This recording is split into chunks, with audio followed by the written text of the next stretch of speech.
My name is Emily, a 25-year-old with a life many would envy. My career in marketing had taken off faster than I dared to dream, and I was surrounded by a group of friends who were more like family. But for all my success, my love life was a series of unremarkable dates and fleeting connections. That was until a regular evening turned into something out of a storybook.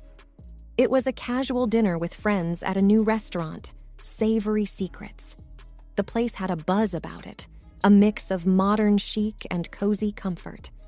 I was there with Sarah, my college roommate turned confidant, and Mike, the friend who always had my back. We were celebrating my latest promotion, and I remember feeling a mix of pride and excitement. "Emily, you seriously need to take a break and enjoy yourself. You've earned it," Sarah said, raising her glass in a toast. Mike chimed in. "Yeah, maybe you'll even meet someone interesting tonight. This place is swarming with potential." I laughed it off, focusing more on the intriguing menu. That's when Mark, the chef, approached our table. He was charismatic, with an easy smile and an apron that told stories of his culinary battles. "Evening, folks. I'm Mark, the head chef. I couldn't help but overhear it's a special occasion. Mind if I recommend something off-menu? It's a creation I'm particularly proud of." His confidence was intriguing. "Sure, why not? Surprise us," I replied, intrigued by this unexpected interaction. As Mark walked away, Sarah nudged me.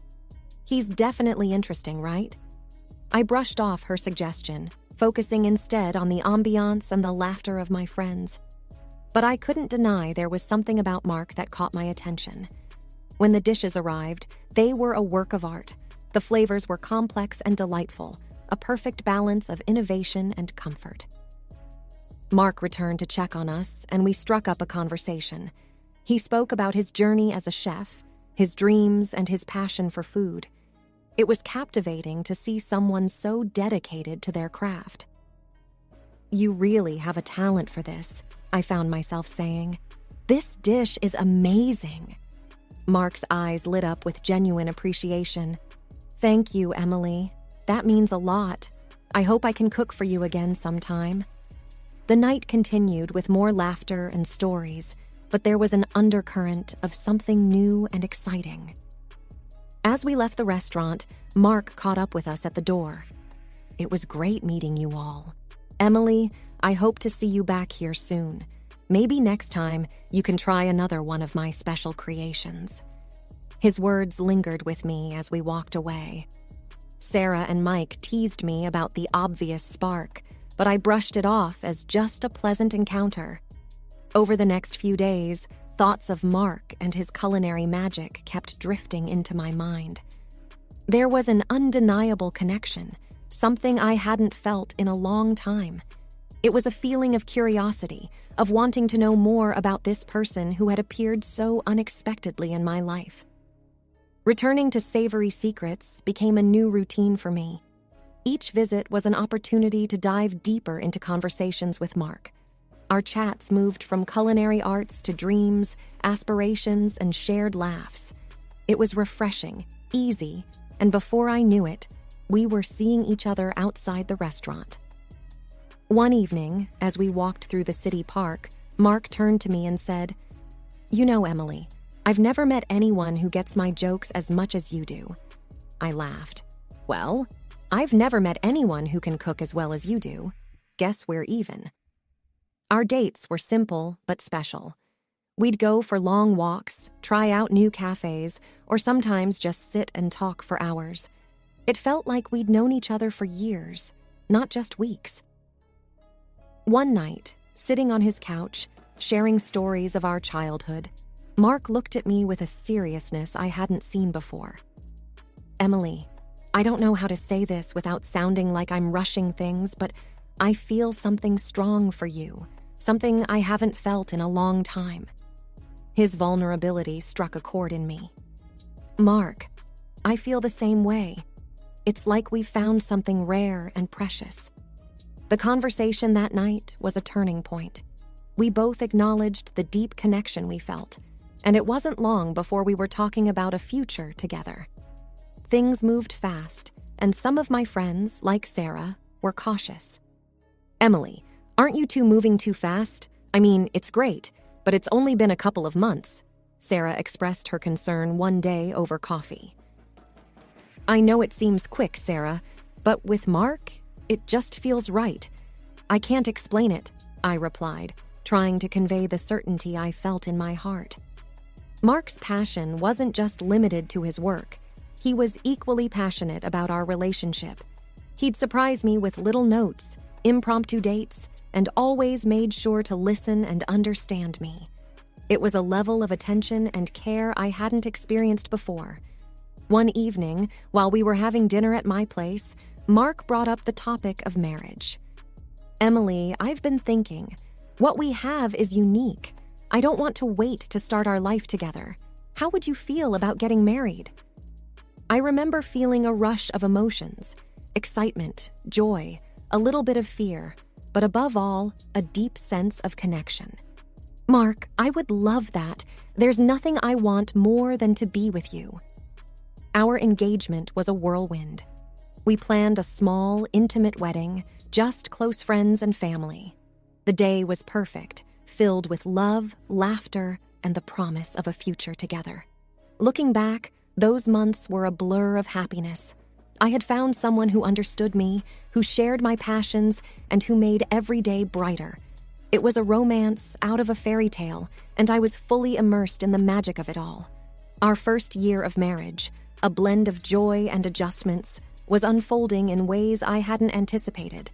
The home I had always known took on new life with Mark's presence. Our routines intermingled, my early morning jogs followed by his meticulously crafted breakfasts, the quick kisses before rushing to our respective jobs, and the quiet evenings when we both managed to be home together. But beneath the surface of our domestic bliss, a current of tension was slowly rising. Mark's commitment to his work was admirable, yet it began to take a toll on our time together. His hours at the restaurant extended late into the night, leaving me in a quiet house, thoughts wandering to the growing distance between us. One night, as we sat down for a rare dinner together, I decided to voice my concerns. "Mark, I love that you're so passionate about your work, but these long hours? I miss you. Is there any way you can cut back a bit?" He looked at me, his face etched with a mix of concern and an unspoken pressure. "Emily, you know I'm doing this for us. I need to match your success, to contribute equally. I don't want you to feel like you're carrying the burden alone." "It's not about the money, Mark. I just wish we had more time together," I replied, the words tinged with a longing for our earlier days. The conversation ended on a note of mutual understanding, but the issue remained unresolved, hanging in the air like an unsaid promise. It was amidst this delicate balance of work and home life that Mark approached me with a request, his voice laced with hesitancy. "Emily, there's something I need to talk to you about. It's my mom. She's having a tough time financially, and I was thinking maybe we could help her out, like $1,000 a month." I paused, taking in the weight of his request. His mother, a sweet woman who had welcomed me with open arms, was now in need. "Of course we can help, Mark," I said, my decision firm. "She's family, and it's important to support each other." Mark's relief was evident. "Thank you, Emily. This means a lot to me, and I know it will to her as well." So, we started a new routine. Each month, I would give Mark the money, and he would send it to his mother. I didn't control this process because I trusted him completely. It was a decision made from compassion, a gesture to support someone we both cared about. Yet, even as we settled into this new arrangement, the earlier issue of Mark's work hours remained a gentle undercurrent in our daily life. He worked too much, stayed in the restaurant for a long time, and often did not answer the phone. The routine of our married life continued, with me diligently transferring money each month for Mark's mother, and Mark immersing himself ever deeper into his work at the restaurant. Despite the semblance of normalcy, An undercurrent of loneliness persisted in the wake of his prolonged absences. I kept myself busy, focusing on my career, but the solitude in our home was palpable. It was during one of these routine evenings that a call from Lily, a friend living on the other side of town, stirred a whirlpool of doubts in my mind. "Emily, I've seen Mark around here quite often. He's always going to the same house with large packages in hand. It's been happening for a while now." Her words sent a chill down my spine. "Are you sure it's Mark?" "Yes, I'm certain. It's just odd, don't you think?" Lily's voice was laced with concern. That night, I confronted Mark. His arrival home was met with my anxious query. "Mark, Lily says she's seen you frequently at a house on the west side. What are you doing there?" For a moment, there was a flicker of alarm in Mark's eyes. "Oh, that! It's nothing to worry about. Our restaurant has taken on a community project. We're helping out some elderly and needy people in that area with food and necessities." His explanation seemed plausible, yet something in the back of my mind nagged at me. "But why didn't you tell me about this project?" "It didn't seem important. It's just part of the job," he replied casually, but I could sense a hint of discomfort. Wanting to believe him, yet unable to shake off my doubts, I pressed further. "Can you show me something about this project? It just seems a bit unusual." Mark paused for a moment, then took out his phone. He scrolled through his photos and showed me a picture of himself standing next to an elderly man, both smiling at the camera. "See, this is Mr. Thompson, one of the people we're helping." The photo did bring some reassurance, but the seeds of doubt had already been sown. The smile on Mark's face in the picture seemed genuine, and the elderly man looked like someone who could use the help. Yet, why did I feel like something was still amiss?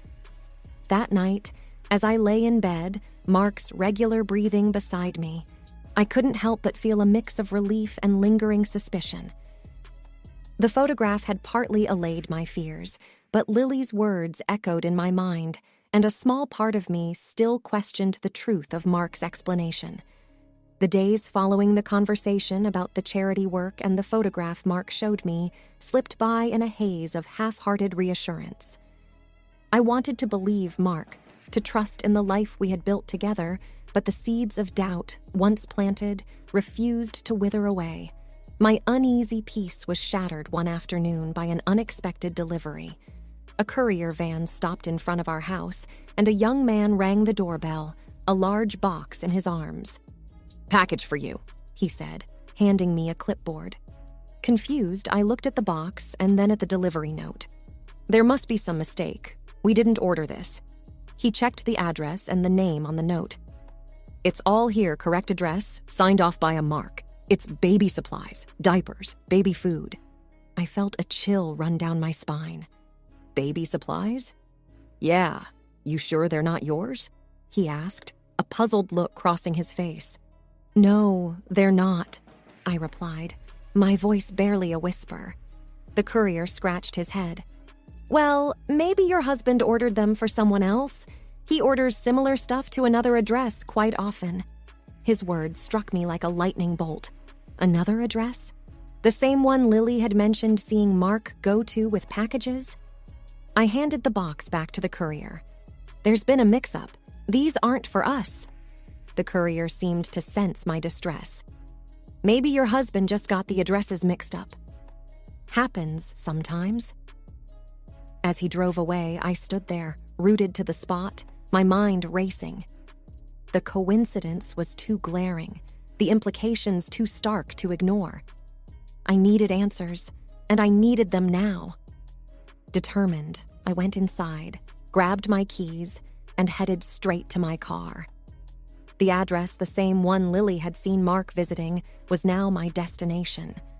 My hands trembled on the steering wheel, each turn bringing me closer to a truth I both dreaded and needed to confront.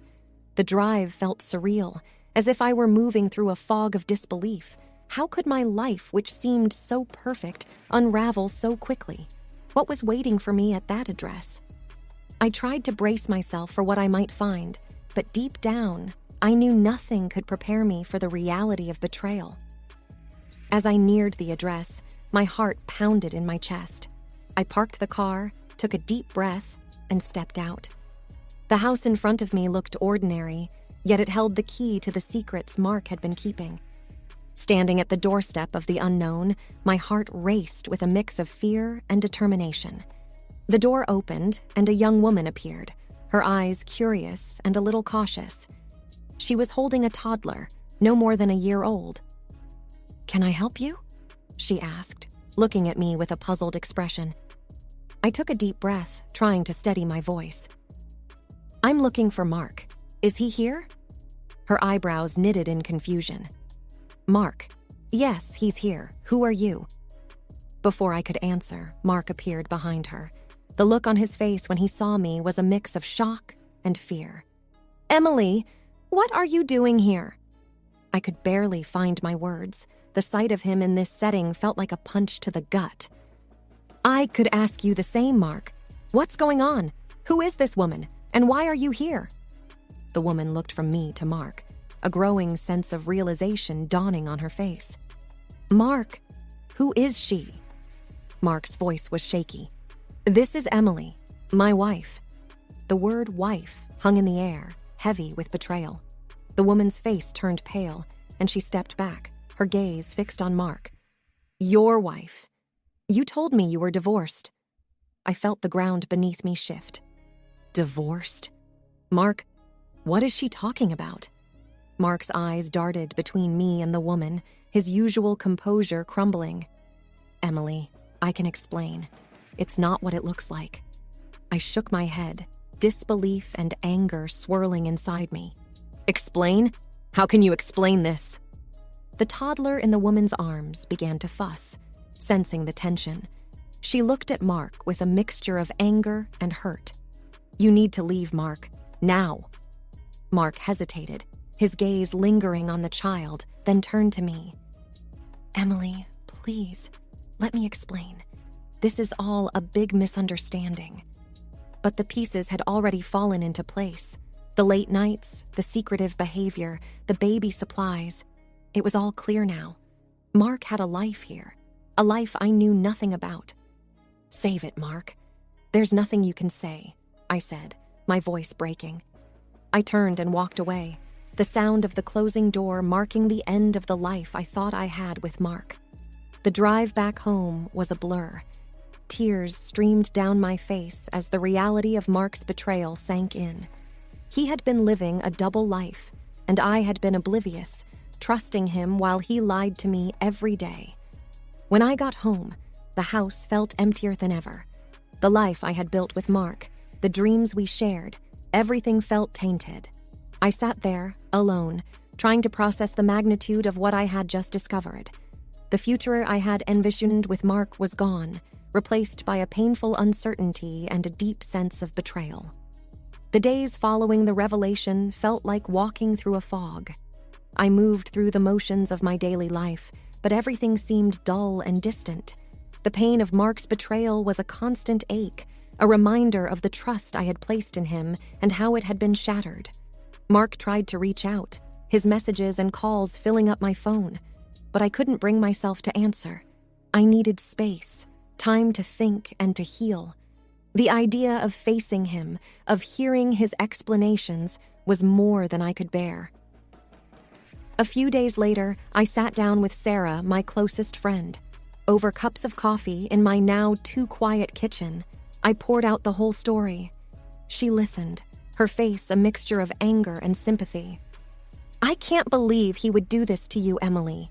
You deserve so much better," Sarah said, her hand reaching out to cover mine. "I just don't understand how I missed it. The signs were all there," I replied, the weight of my naivety heavy on my shoulders. "It's not your fault, Em. He lied to you. You trusted your husband, which is what anyone would do," she reassured me.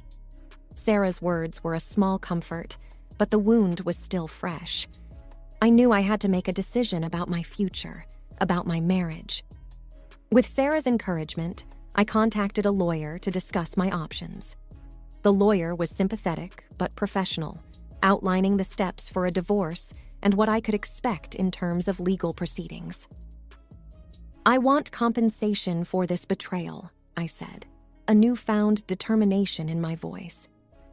"We'll do everything we can to ensure a fair outcome," the lawyer assured me. The process was draining, both emotionally and legally. Mark's attempts to explain and reconcile turned into pleas for forgiveness as the reality of the divorce proceedings set in. But for me, the trust was broken beyond repair. In the midst of the legal battle, I also had to confront the financial deceit. The money I had given him under the pretense of helping his mother, it was meant for his second family. I supported his mistress and child. Unraveling our joint finances and reclaiming what was rightfully mine became another battleground. As the divorce proceedings dragged on, I leaned heavily on my friends and family for support. They were my rock, providing comfort and strength when I felt overwhelmed by the chaos that my life had become. Finally, the day came when the divorce was finalized. It was a bittersweet moment, the end of a chapter in my life that had started with so much promise, but ended in deception. Standing in the now empty house, I realized that this was not just an end, but also a beginning. A chance to rebuild, to find myself again after being lost in the shadow of a relationship built on lies. The journey ahead would be challenging, but I was ready to face it. With the support of my loved ones and the lessons I had learned, I knew I could move forward, stronger and wiser.